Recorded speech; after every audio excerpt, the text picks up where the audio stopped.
Hey guys, what's going on? Back with another video here. I know it's been a while, but hopefully this time around we'll be able to get back into the swing of things.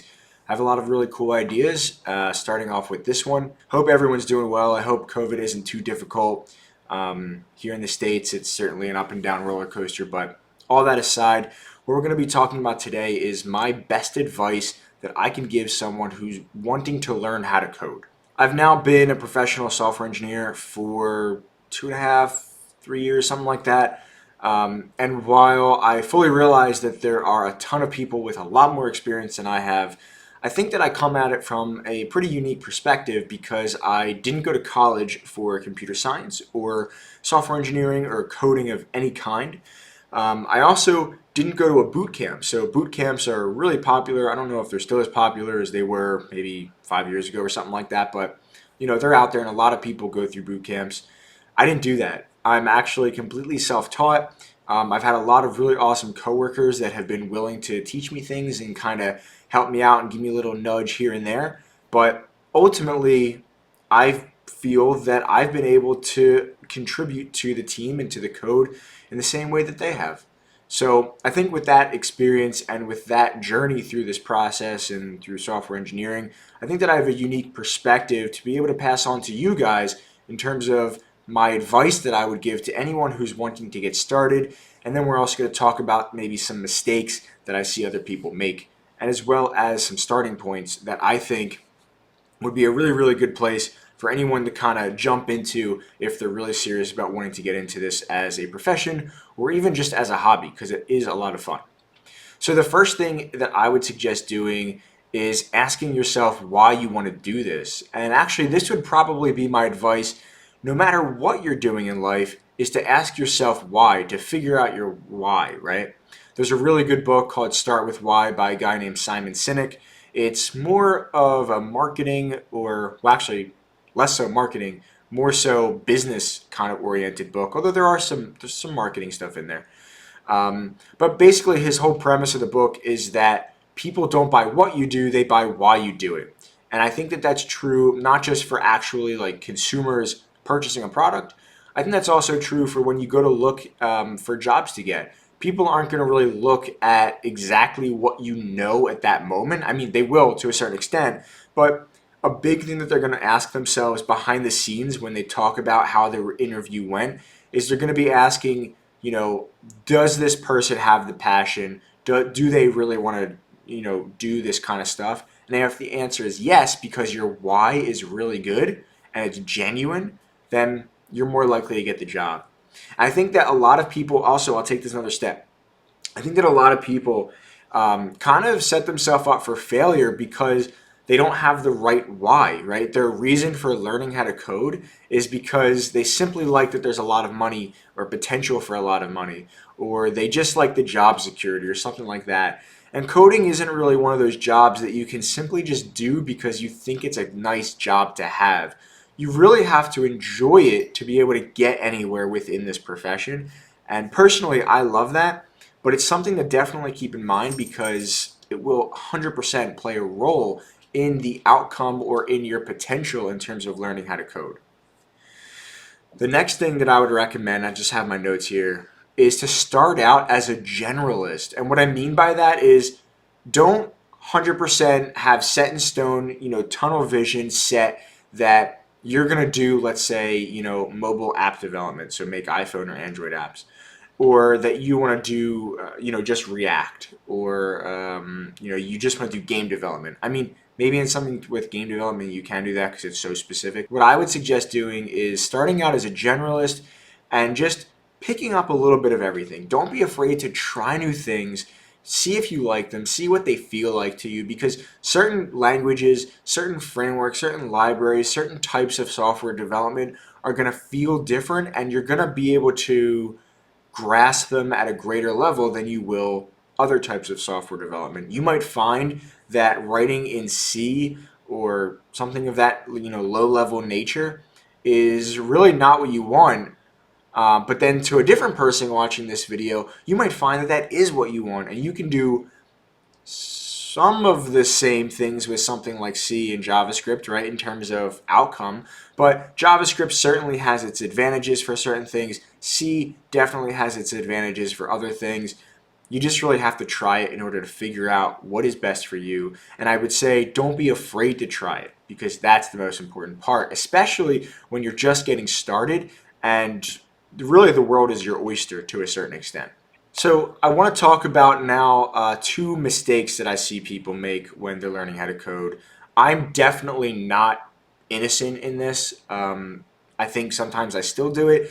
I don't think that you'll ever reach a point actually where you won't be doing these two things, but try to actually, as much as possible, just be aware of the fact that they exist and that you might be doing them without even realizing it. The first thing is being a copy paste developer. And what I mean by that is you have a problem, you go to GitHub, or not GitHub, you go to Google, you look up your problem, you find maybe a Stack Overflow post, you copy and paste the solution, or you type it more or less verbatim, and you see if it works, and so you move on to the next problem. And this is kind of okay. I mean, you solved your problem technically, but you might not fully understand it. There might be a lot of, background context to what's going on in this particular problem that even though you've solved it technically, you might actually not understand what's going on and why it works. And it's really, really important to understand why things work, because number one, when you come up against that problem in the future, which I'm sure you will, you'll be able to understand what's going on. You'll recognize that there is a problem and how the problem is actually being created and how it works. And you'll be able to much more effectively solve the problem. In addition to that, things kind of overlap. So, certain problems might have characteristics that are familiar because you've come across that problem before. And so you'll be able to, better reason about these problems and better solve these problems because you actually understand them, and you can take lessons from problem A to problem B to problem C and so on, right? The other thing is that you should purposely try to break things. The mistake here I see is that people don't try to break things. What I'm saying you should do is purposely try to break things. So let's say you have this problem, you solve the problem, change some of the values, change how the code is structured, change some things, see how it changes the outcome of your program to really become, again, a better developer and to better understand how things are kind of interacting with one another and how things kind of work from top to bottom. That's really going to help make you a much better developer than you would be if, again, you just took the solution to the problem verbatim or didn't really question why things were working the way they are. Okay, so the last part of this video that I want to do is I want to give you guys a starting point for how to jump into learning how to code. Let me know down in the comments if any of this stuff, especially the starting point, is something that you would like to see another video on, because there's a lot of different paths that you can take here. No one path is the end-all be-all correct path. This, and really any path, is just going to be someone's recommendation, but it's always going to be with a few assumptions that they're making about you as a student of software engineering. And they won't always be correct. So if you guys want me to make some more videos on how to do this, or my thoughts on starting points, just let me know down in the comments and I'll be sure to make one or two or however many we need. So my starting point recommendation is going to be starting with the language of JavaScript, followed by the front end library called React. Next, you're going to learn the back end library called Node. And after that, you'll learn Express. And those are just the software development things. In terms of databases, I would recommend either learning Postgres if you want to go with a SQL or a structured database, and then something like MongoDB or DynamoDB if you're using AWS. MongoDB can be done no matter what cloud platform or where you're going to be. But if you're going to go into cloud, if you're on AWS, go with DynamoDB or MongoDB. If you're going to be on GCP, which is Google's cloud platform, I would go with either, you can still do MongoDB, or Firestore, which is what they use. And that's if you want to go the unstructured route. So I'll go through the reasoning now for why I choose all of these things. So JavaScript, for starters, is a high-level language that can do just about anything. It's actually really originally was made for the front end and to be, within a browser. So it'll be very, very common. It'll more likely than not be what you learn any job or boot camp or course for how to make websites in the front end. You can also, however, use it with Node and Express on the back end. And that's really awesome because that means that you have to learn one language and you can basically build something both on the front end and the back end, what we call full stack, and you can build the entire application. You won't have to rely on anyone else for building any part of it, really. The next is React. Now, React is really awesome because it's a pretty easy to learn, lightweight library that you can basically use to help make front-end websites easier. It's really awesome. It allows you to build really rich, dynamic, interactive websites, and a lot of companies use it. There's also really great documentation and a really awesome community around it.